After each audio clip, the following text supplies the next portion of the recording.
Blood Bowl is the legendary game of fantasy football where the rules change, sponsors chase the best teams and star players, and new competitions emerge. But what has actually changed for you with the release of Blood Bowl 3? In the single-player mode of Blood Bowl 3, an agent decides to take you under his wing and give your team financial backing. This means you can recruit players and enter the clash of sponsors by competing against the best teams in the old world. This competition brings together the best teams sponsored by the most influential brands, and the players include the biggest stars like the legendary Griff Overwall.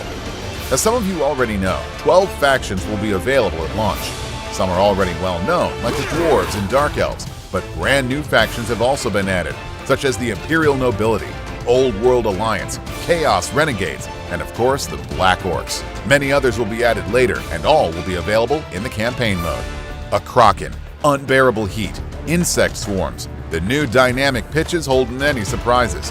In certain situations, these pitches transform during the match and change the rules depending on the scenario. For example, if you score a touchdown in the first half on the Dark Elves pitch, the crowd will cheer, which wakes up a monstrous sea creature that will rage for the whole of the second half.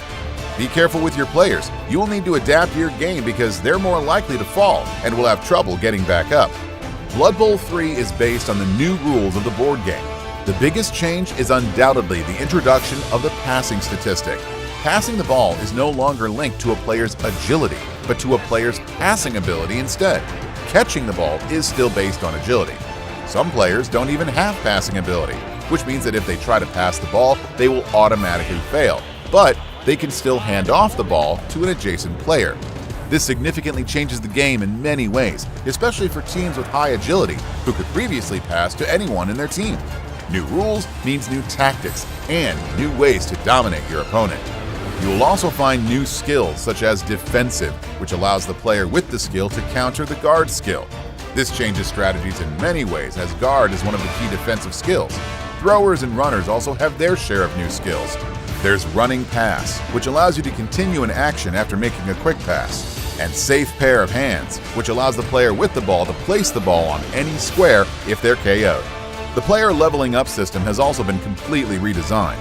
Simply put, it provides much more flexibility and spreads out level increases within the team as the cost increases with each level. It's now more desirable to keep a certain level uniformity within your team to avoid paying exorbitant XP to upgrade your favorite player.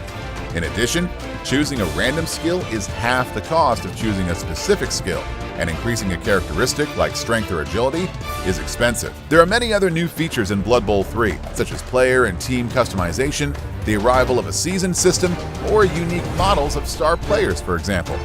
All these new features will help each coach stand out from the crowd, with new mechanics that enable new tactics, new pitches, and lots of factions. You can therefore flaunt your own distinctive style in the old world during the clash of sponsors and against other players in multiplayer modes.